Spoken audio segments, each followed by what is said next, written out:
Alors bonjour à tous, j'espère que vous allez bien. On se retrouve pour un nouveau tutoriel sur Ionic et sur le design, sur comment donner un style à votre application Ionic. On va voir comment personnaliser tout ça. Alors je vous invite d'ores et déjà à ouvrir l'article du blog juste à côté de cette vidéo pour avoir accès à tous les codes sources et je vais rapidement vous faire un état des lieux de tout ce qu'on va voir dans la vidéo. Premièrement, on va voir comment modifier l'apparence de votre contenu dans Ionic et surtout avec quel langage. On va faire une petite introduction au langage CSS. Ensuite, on va voir comment gérer les couleurs dans Ionic. C'est une des fonctionnalités de base que vous devez absolument maîtriser, mais qui, vous allez le voir, est extrêmement simple. Donc on va voir comment récupérer les couleurs par défaut d'Ionic, et également comment en utiliser des couleurs plus personnelles. Ensuite, on va voir comment modifier en direct le style de votre application. C'est une des fonctionnalités qui est présente sur Google Chrome, qui est le navigateur de Google que je vous invite vraiment à télécharger dès maintenant, et on va pouvoir tester tous nos designs en direct, et ça c'est une fonctionnalité qui est extrêmement pratique. Ensuite on va voir comment ajouter par exemple une nouvelle propriété CSS à notre application, et on va faire le test par exemple comme vous le voyez ici avec un fond en dégradé de couleur pour notre page. C'est une propriété qui est facile à ajouter mais qui, vous allez le voir, est extrêmement pratique à mettre en place. Et enfin, on va voir comment positionner nos éléments dans nos pages Ionic. Par exemple, ici, on veut qu'il y ait 2 colonnes, et on va le faire avec les flexbox. Donc, je vais vous faire une introduction aux flexbox en CSS. Donc voilà, c'est une vidéo qui va être assez dense, un tutoriel qui va être très complet. Donc, je vous invite vraiment à le faire et à regarder toute la vidéo jusqu'à la fin, parce que vous allez apprendre énormément de choses et qu'à la fin, vous serez capable de quasiment tout faire avec vos applications Ionic. Donc, je vous souhaite un bon visionnage de cette vidéo. Alors on va commencer par le langage qui nous est utile, qui nous est nécessaire pour modifier l'apparence de nos applications Ionic. Encore une fois, quand on code avec Ionic, on code avec une architecture qui est dite web, c'est-à-dire qu'on utilise les langages web pour créer, pour concevoir notre application. Donc ce que vous voyez ici, c'est du contenu qui est HTML. C'est-à-dire que le contenu, mes icônes, mon texte, mes boîtes, etc., tout ça c'est du contenu qui est HTML. L'élément est du HTML. Par contre, tout ce que vous voyez qui lui donne ce trait, par exemple les couleurs, la taille du texte, la disposition, tout ça, ça va être un style qui est appliqué avec le langage CSS. Donc on va utiliser nous le langage CSS. Alors sur Ionic, on n'utilise pas directement le CSS, mais plutôt le SCSS, qui est, si vous voulez, une autre extension qui reprend les mêmes codes que le CSS. Simplement, le SCSS va vous permettre de gérer par exemple des variables.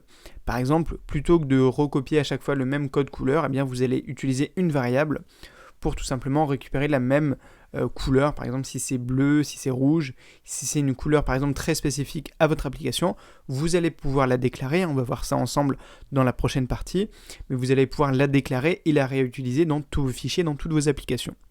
Donc concrètement, le CSS ça se présente comment? C'est tout simplement un fichier, par exemple ici SCSS, dans lequel je vais écrire tout un tas de propriétés. Mais en fait, je vais écrire des propriétés que je vais associer par exemple à un élément bien spécifique. Par exemple, ici j'ai mes IonCard. Donc mes IonCard, si je me rends dans mon fichier HTML, voilà, une IonCard, c'est tout ce qu'il y a ici. Voilà. Donc par exemple, ici c'est une boîte. Par exemple, c'est la boîte verte. C'est aussi la boîte bleue. D'accord? Et je vais donner en fait à cette boîte plusieurs attributs. Par exemple, width, c'est pour la largeur. Je vais lui dire, tu vas prendre une largeur de 46% de la largeur totale de l'écran. Et je lui donne également une marge avec l'attribut margin. Je lui donne une marge de 7 pixels tout autour de ma IonCard pour qu'elle soit bien espacée avec les autres. Donc par rapport aux propriétés CSS, il en existe plein, des milliers, voire des millions. Donc je vous mettrai un lien pour que vous ayez vraiment des tutos, des sites internet qui vont vous expliquer plus en détail toutes les propriétés CSS. Donc si vous voulez, c'est relativement simple à prendre en main. Maintenant, il n'y a rien à connaître par cœur. L'idée, c'est pas de tout savoir faire par cœur, c'est juste de comprendre le fonctionnement pour être autonome le jour J, vous avez besoin d'une nouvelle fonctionnalité. Donc concrètement, je vais associer, par exemple ici, de certaines propriétés CSS à mon élément IonCard, mais on va également voir dans cette vidéo comment créer par exemple des classes. Les classes, c'est quoi?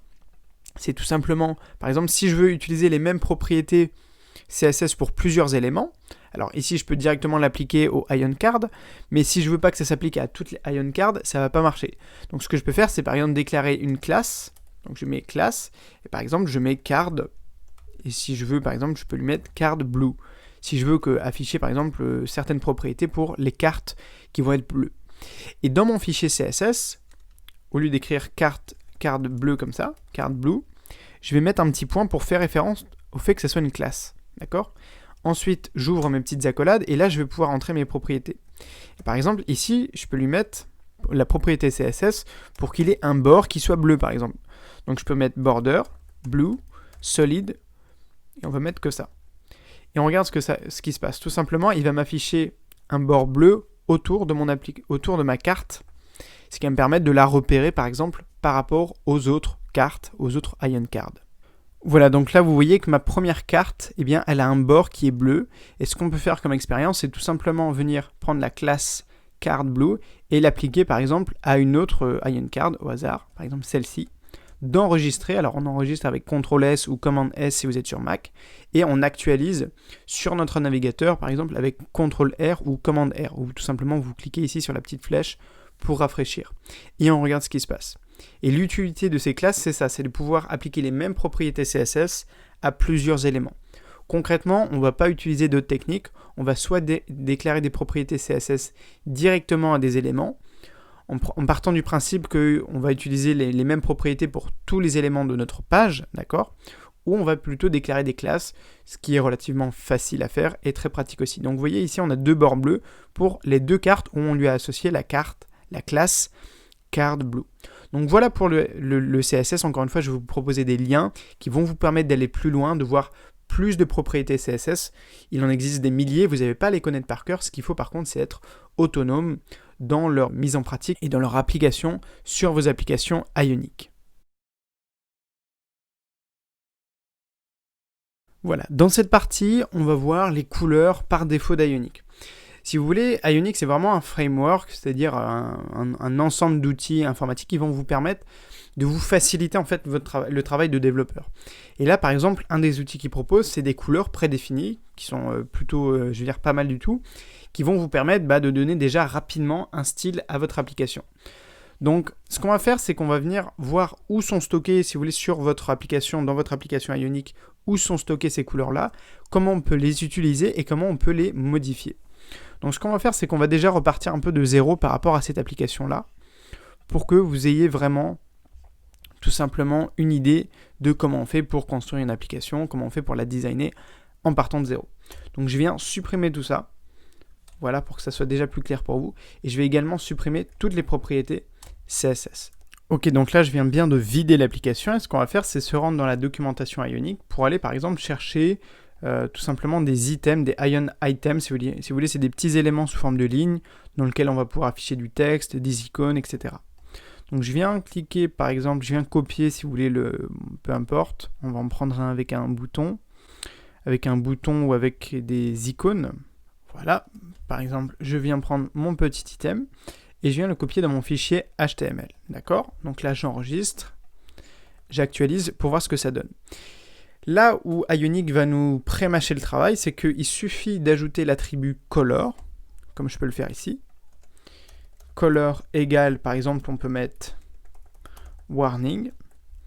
Si je laisse s'actualiser et je regarde ici dans la documentation Ionic, warning, il va me l'afficher en jaune.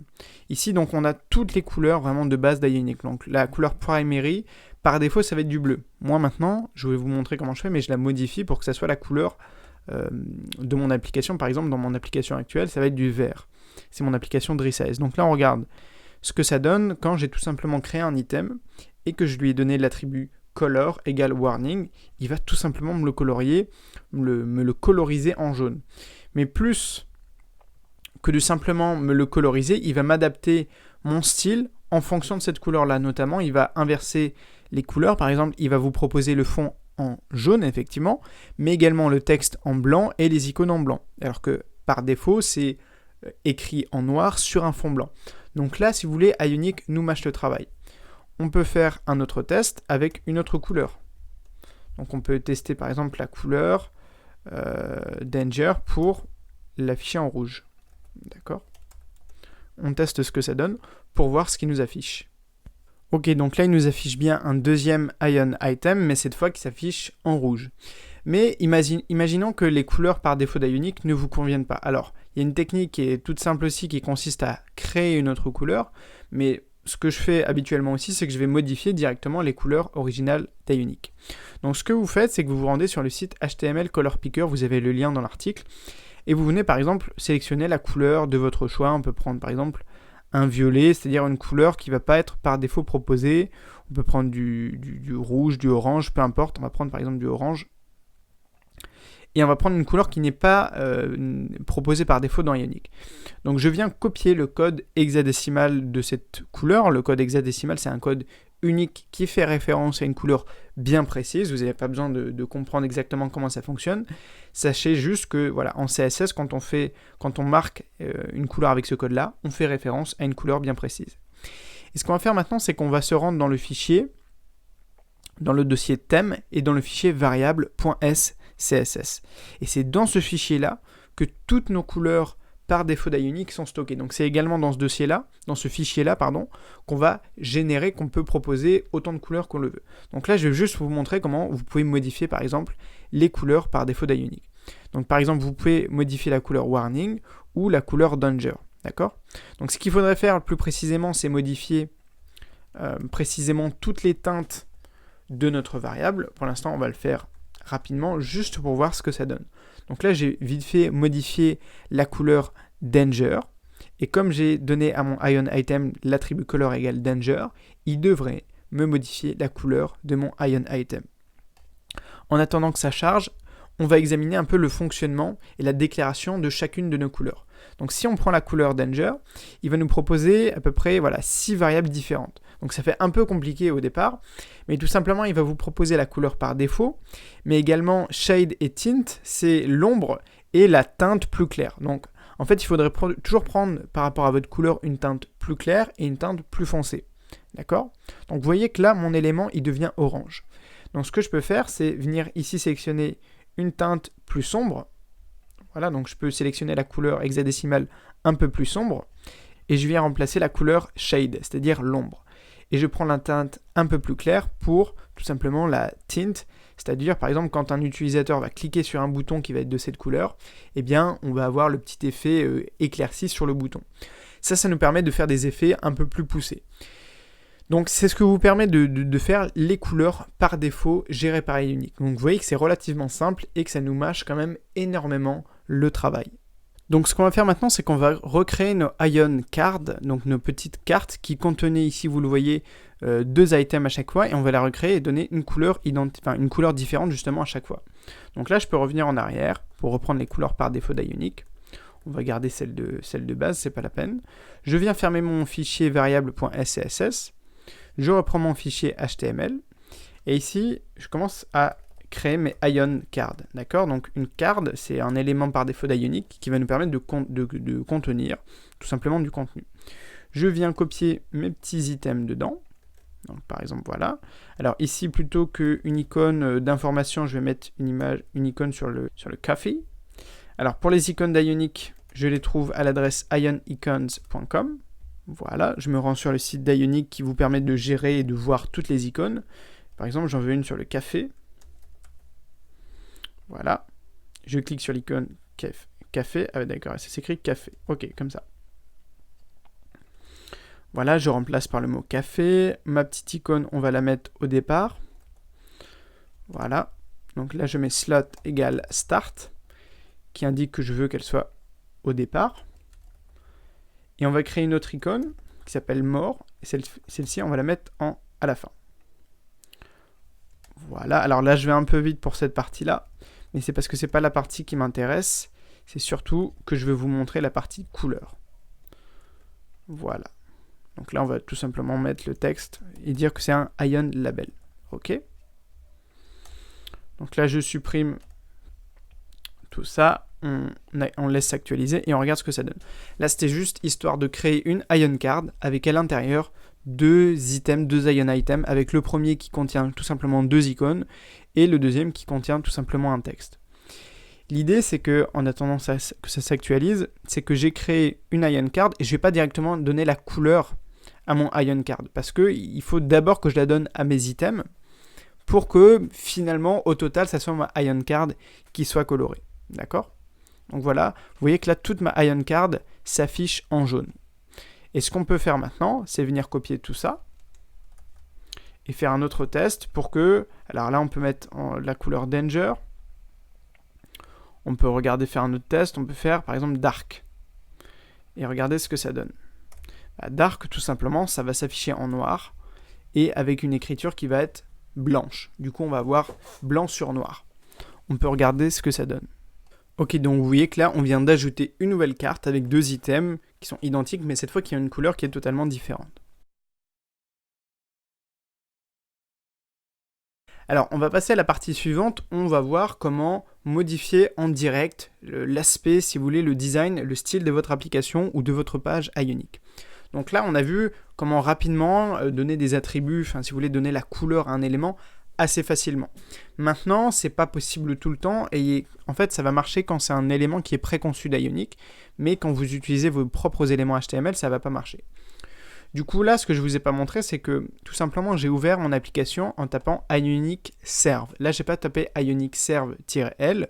Donc, encore une fois, vous aurez toute la commande précise que j'ai tapée dans l'article. Si vous voulez, par défaut, Ionic va vous afficher, va vous ouvrir votre page comme ceci. Il va l'ouvrir dans localhost, c'est-à-dire il va créer un serveur local. Il va l'ouvrir sur votre page tout entière. Donc, nous, ce qu'on va faire pour que ça ressemble déjà un peu plus à une application et qu'on puisse travailler dessus, c'est que je viens faire clic droit et tout simplement cliquer sur Inspecter. D'accord ? Et voilà ce qu'il va m'afficher. Il va m'ouvrir tout un menu ici latéral. Alors, vous pouvez par exemple ici varier avec l'espace pour qu'il s'affiche à gauche et l'espace de votre menu latéral, mais sinon, il vous propose un petit bouton ici, vous voyez, qui va vous permettre de l'adapter en fait à toutes les tailles de device. Donc par exemple, ici, là, je suis sur un iPhone 6, je peux passer sur un Pixel 2, je peux passer sur un iPad, ou je peux passer sur un iPhone X. Donc là, vous allez pouvoir tester toutes les tailles d'écran, sans exception. Vous pouvez même faire la taille, c'est pas une taille responsive, pour pouvoir en fait adapter à toutes les tailles d'écran que vous souhaitez. Donc moi, je suis assez souvent sur une taille de type iPhone 6, parce que c'est relativement standard, et que c'est quand même une des normes aujourd'hui. Donc ça, c'était pour la taille d'écran, pour que ça soit effectivement affiché comme sur un smartphone. Maintenant, ce qu'on va utiliser ici, c'est toute la partie éléments. Donc, vous allez cliquer ici sur le petit menu éléments si ce n'est pas déjà fait. Normalement, ça s'affiche par défaut. Et on va venir surtout utiliser la petite flèche là. Sélectionner un élément. Et en fait, ici, on va pouvoir, comme vous le voyez, sélectionner n'importe quel élément HTML de notre application. Donc, on va faire un exercice simple, c'est qu'on va sélectionner par exemple le menu. Ok, donc ce que je viens faire, c'est que je viens à nouveau, je viens sélectionner avec la petite flèche mon élément en question. Par exemple, ici, je veux modifier l'apparence de mon Ion Header. Donc, je viens cliquer ici. Et ce qui apparaît ici, c'est toutes les propriétés CSS de mon élément. Donc là, par exemple, je peux venir taper dans élément.style. Je vais lui ajouter des propriétés CSS qui vont directement s'appliquer à cet élément-là. Et donc là, je peux venir, par exemple, taper background color et lui mettre la couleur bleue, par exemple. En fait, je pourrais tester avec toutes les couleurs comme propose Ionic par défaut, et en plus, ça s'affiche automatiquement sur mon écran. Ok ? Alors, attention, parce que ce que je suis en train de faire, c'est pas forcément la bonne procédure si vous voulez donner une couleur à votre header. Notamment, il est beaucoup plus intéressant d'utiliser directement l'attribut color et l'ajouter à votre Ion Header. C'est juste pour vous montrer, dans cette vidéo, que vous pouvez en fait modifier l'apparence de votre application directement avec le navigateur Google Chrome et avec toute son interface de développement informatique. Et si par exemple vous voulez modifier encore une fois la couleur, vous pouvez venir cliquer ici sur le petit carré de la couleur et venir tester toutes les autres couleurs qui vous plaisent et vraiment venir tester ici en direct, ça va s'afficher. Donc ça c'est quand même extrêmement pratique et ça marche très bien. On peut aussi lui ajouter d'autres propriétés. Par exemple, je veux que là le texte de mon titre s'affiche en blanc. Eh bien, je peux taper l'attribut color, .white, pour que mon titre s'affiche en blanc. Encore une fois, ce n'est pas la meilleure procédure pour le faire, mais ça fonctionne. Ça vous modifie vraiment l'apparence, tout simplement, de votre application. Donc ça, c'était tout simplement pour vous montrer l'interface de Google Chrome qui vous permet de faire ça sur absolument toute votre application. Ça peut être plus ou moins difficile parce qu'en fait, Ionic propose déjà des propriétés CSS et parfois, il faut écrire par-dessus. Et dans la prochaine partie, on va voir comment, par exemple, ajouter une toute nouvelle fonctionnalité CSS, une propriété CSS, par exemple, comment créer un fond dégradé pour votre page. Alors, imaginons dans cette partie que vous vouliez que tout simplement votre page ait un fond qui soit plutôt en dégradé couleur, peu importe les couleurs que vous voulez. Comment est-ce qu'on va faire ? Déjà, on va venir taper sur Google CSS background, voilà, et avec un gradient de couleur, d'accord ? On va taper gradient color, d'accord ? Et on va voir les liens qu'il nous propose. Et le site, d'ailleurs, dont vous avez dans tous les liens dans la description, dans l'article, tout simplement, c'est le site W3School. Qui est un site que je vous conseille vraiment parce qu'il est bien, il synthétise bien, etc. Et il va vous proposer toute une documentation en CSS pour vous permettre de faire vos propres dégradés. Donc par exemple, ici on va regarder un peu le premier exemple qu'il nous propose. Alors il vous propose Try It Yourself. C'est pour qu'il vous ouvre tout simplement un éditeur où vous avez à la fois la partie HTML et CSS et le rendu directement sur une page. D'accord ? Donc nous ce qu'on va faire, c'est qu'on va venir copier ça directement. On va venir copier la propriété background color. D'ailleurs, c'est pas exactement la bonne, parce qu'il en propose background image et background color. Alors nous, ce qu'on va faire, on va directement aller dans notre application, et on va venir ici sélectionner notre Ion Content. D'accord ? Et on va essayer tout simplement de lui appliquer la propriété background color. Donc si je lui mets par exemple là, black, ok, ça fonctionne bien. Il me met bien le contenu de mon image, de ma page en noir. Donc on va dire que ça fonctionne. Ce qu'on va faire directement, c'est qu'on va se rendre dans notre fichier HTML et qu'on va lui associer la classe, par exemple, on veut créer la classe background color, tout simplement pour créer une classe à laquelle on va associer le fait d'avoir un gradient de couleur en fond. Et on va aller déclarer cette classe dans notre fichier SCSS, d'accord ? Donc je fais le petit point pour faire référence à la classe, je marque le nom de ma classe, un petit espace et ensuite des accolades. Alors, on pourrait directement écrire background color pour, par exemple, donner une couleur, par exemple, noire à notre fond. On ne va pas parler directement de dégradé, on va déjà faire tout simplement la couleur. Le problème, c'est que pour certains éléments d'Ionic, et c'est là où j'avais besoin aussi de vous l'expliquer, c'est que on ne peut pas parfois utiliser directement la propriété CSS, parce que Ionic propose déjà des propriétés CSS qui sont déjà assez fortes, c'est-à-dire qui vont s'exprimer en premier. Donc, ce qu'il faut faire, en fait, c'est utiliser la variable qui est utilisée par Ionic pour donner le fond à votre page, et en fait réécrire cette variable. Et donc pour écrire une variable, on va utiliser deux petits traits comme ça, et on va taper tout simplement le nom de la variable qui s'appelle background, on va lui mettre 2 points, et ensuite on va lui mettre la nouvelle valeur qu'on veut lui donner. Donc ça, je peux l'enlever et le mettre en commentaire, et on regarde ce qui s'affiche dans notre application. Et cette fois-ci, là, ça devrait fonctionner, puisqu'on a bien associé notre classe background color à notre Ion Content, à qui on a associé la classe background color. Et c'est ça qui va nous permettre de faire en sorte que le fond de notre image, cette fois-ci, s'affiche en noir. Voilà, donc là, ça fonctionne bien. On a réécrit par-dessus la variable background d'Ionic, on lui a donné une nouvelle valeur, et ça fonctionne bien. Donc ce qu'on va faire maintenant, c'est qu'on va venir copier ici la petite propriété CSS, linéaire gradient, c'est-à-dire un gradient linéaire, et plutôt que de mettre black, on va mettre cette valeur-là. Et on regarde ce que ça donne. Donc là, il va nous faire un dégradé entre du rouge et du jaune, de manière linéaire, qui devrait ici s'afficher rouge en haut et jaune en bas. On regarde ce que ça donne pour voir comment s'affiche notre page. Donc voilà, j'ai bien mon gradient de couleur qui s'affiche bien. Ça fait pour le coup un petit peu bizarre, mais on peut aussi le modifier directement avec notre éditeur de Google Chrome. Donc je viens sélectionner mon élément. Alors attention, parce que là, on a sélectionné une des balises, un des éléments qui est à l'intérieur de notre Ion Content. Il faut bien venir ici sélectionner directement notre Ion Content. Et on voit notre propriété CSS qui s'affiche ici. Donc je peux venir cliquer sur la couleur et la modifier. Par exemple, on peut mettre du vert, du bleu, et modifier les deux couleurs tout simplement de mon dégradé pour tester les modifications en direct. D'accord ? Donc ça fonctionne bien, on peut mettre du bleu clair en haut et du bleu foncé en bas pour avoir un dégradé. Ok ? Donc ça fonctionne bien. Ce que je peux faire aussi, c'est que je vous ai trouvé une autre propriété CSS pour avoir un dégradé cette fois qui va être sur le côté, c'est-à-dire qu'il ne va pas être linéaire, il va être orienté avec un certain angle. C'est celui que je vous montre dans l'article écrit. Donc je peux l'actualiser pour voir ce que ça donne, mais pareil, ça je ne l'ai pas inventé, je ne le connais pas par cœur, j'ai cherché sur internet comment faire un dégradé CSS un petit peu incliné. Vous avez juste ici à entrer l'angle de votre dégradé, entrer plusieurs valeurs de couleurs différentes avec un pourcentage sur le côté qui va représenter l'emplacement de chaque couleur par rapport à votre dégradé. On regarde ce que ça donne.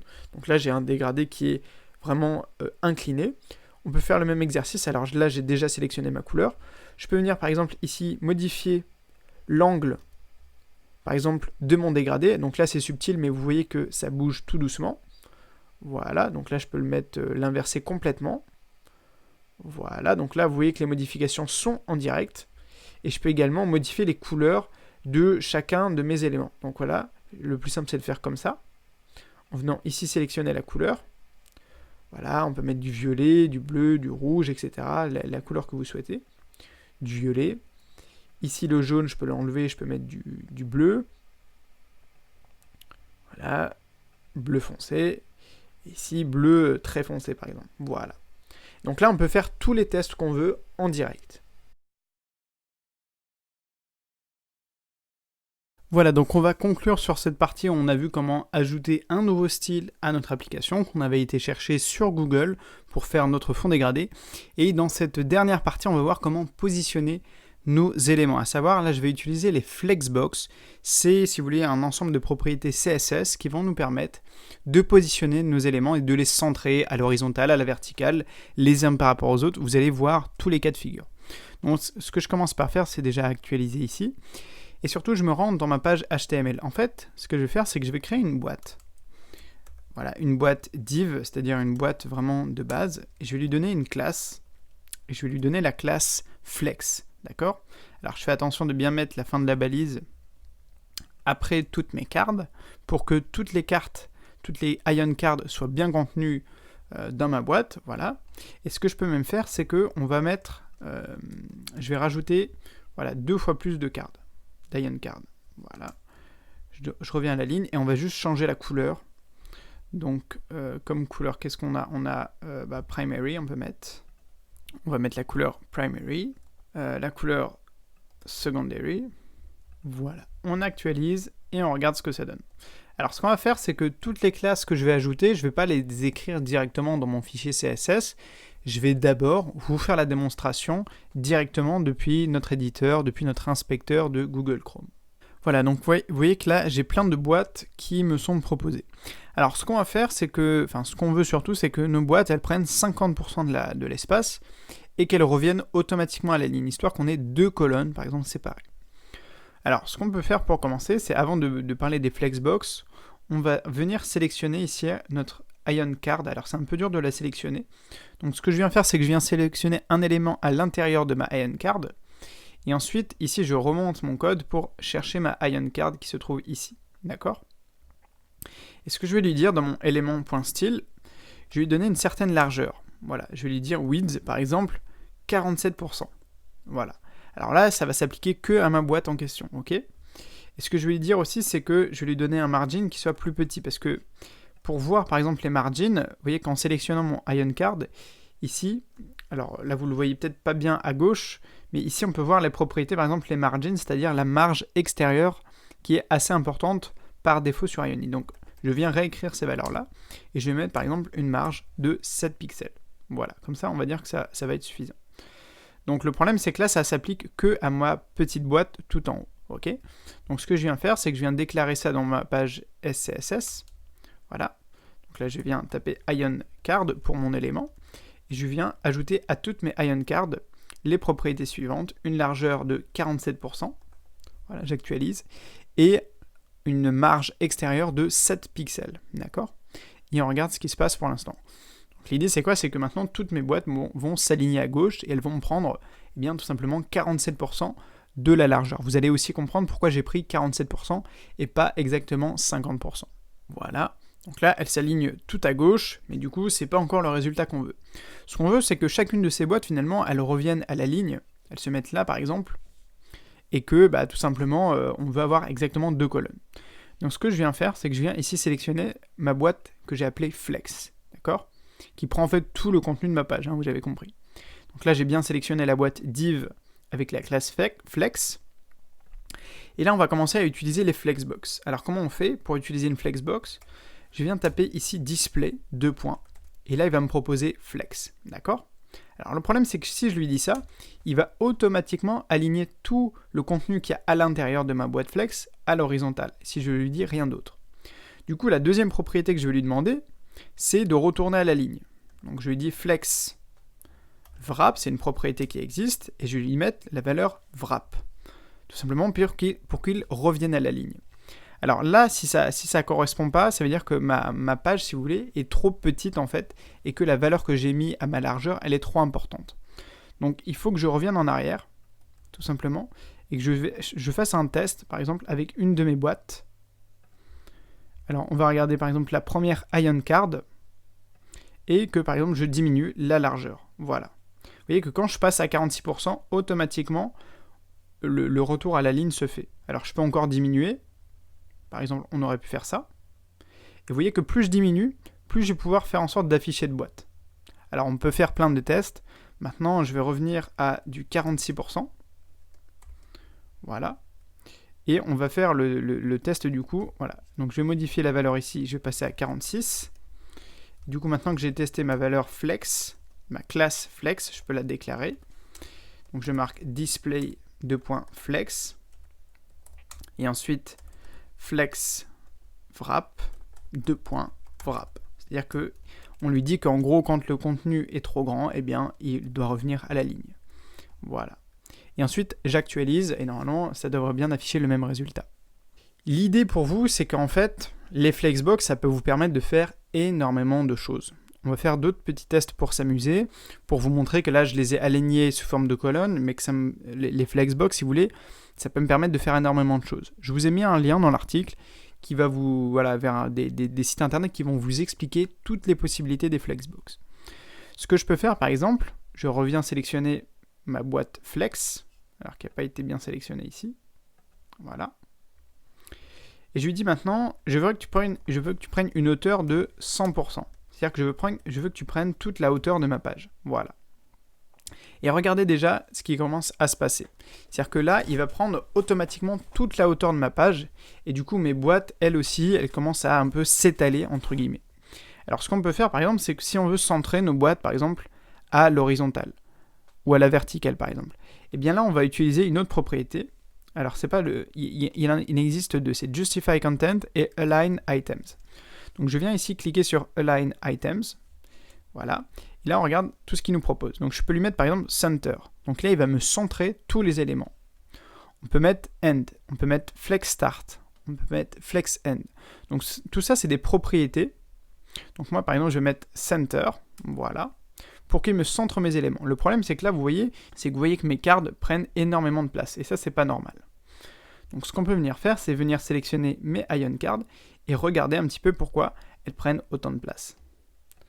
Alors ça ne correspond pas à la largeur, ni au margin de notre boîte, c'est plutôt la hauteur. Donc on peut venir essayer de modifier ici la hauteur de notre boîte pour lui dire ok, je veux que ma boîte, elle prenne par défaut 100 pixels. Voilà, donc on va juste faire un dernier petit test. Cette fois-ci, on va afficher non pas un écran sur un iPhone 6, mais on va prendre l'écran responsive pour pouvoir tester en fait ce qui se passe lorsqu'on élargit notre taille d'écran. Donc je reviens sélectionner ici par exemple une Ion Card, voilà. Et si on ne va pas lui mettre une largeur par exemple de 46%, on va lui mettre par exemple une largeur, disons de... alors on va voir ce que ça donne 100 pixels. Alors on peut mettre 300 pixels, allez 200 pixels. Voilà. Alors je viens étirer ma page là. Et on regarde ce que ça donne, comme je vous l'ai dit, avec le Flex Wrap. Pour vous montrer que là, on lui a dit l'utilité du Flex Wrap, c'est qu'automatiquement, il va repasser à la ligne, d'accord? Par contre, vous voyez que là, nos éléments ne sont pas centrés, d'accord? Donc là, il faut revenir dans la boîte Flex pour lui dire, voilà, je l'avais déjà marqué ici, on va utiliser la propriété Justify Content, qui va centrer notre contenu ici à l'horizontale. Tandis que le Align Items, il nous centre le contenu à la verticale, d'accord? Bien que ça soit pas terrible, là, le gros écart qu'il nous propose entre nos différentes Ion Cards. Mais également, si par exemple, là, je lui mets Justify Content, on peut tester toutes les valeurs qu'il nous propose. Alors, il va nous proposer Center, End Flex End, ça va être pour la fin. Flex Start, c'est pour le centrer vers le début. Il va nous proposer plein de propriétés. Une autre qui est utile, c'est par exemple les Space Around et Space Between, que j'utilise assez souvent. Donc Space Around, elle va faire en sorte qu'il y ait un petit peu d'espace entre chacune de nos boîtes. Et Space Between, elle va faire en sorte qu'il y ait un maximum d'espace entre nos boîtes, et non pas sur les côtés. Vous voyez qu'ici, par rapport au bord, il n'y a plus d'espace. Alors que quand on est à Space Around, il y a un peu d'espace partout. D'accord ? Donc je vous invite, en fait, avec les Flexbox, il faut pratiquer, il faut faire des tests, mais vous pouvez à peu près tout faire. Donc là, je les ai fait, j'ai utilisé les Flexbox avec finalement mes Ion Cards. Vous pouvez le faire avec des images, vous pouvez le faire avec des boutons, avec n'importe quel type de contenu. Donc voilà, c'est la fin de cette vidéo, j'espère qu'elle vous a plu, n'hésitez pas à me mettre dans les commentaires ce que vous en avez pensé, si vous avez des questions, vous pouvez aussi les mettre soit en commentaire YouTube, soit dans les commentaires de l'article de ce tutoriel. Je vous invite également à consulter évidemment la partie article et la partie écrite, parce que vous allez avoir accès à tous les codes, toutes les images, tous les liens également dont je voulais parler. Ça va vraiment, je pense que c'est une vidéo qui est très importante, un tuto qui est très important pour vous si vous commencez avec Ionic, et il faut absolument que vous pratiquiez et donc que vous mettez en application toutes les notions qu'on a vues aujourd'hui. Voilà, moi je vous dis à très vite sur la chaîne YouTube, sur le blog, et surtout n'oubliez pas de rêver très grand. Allez, salut!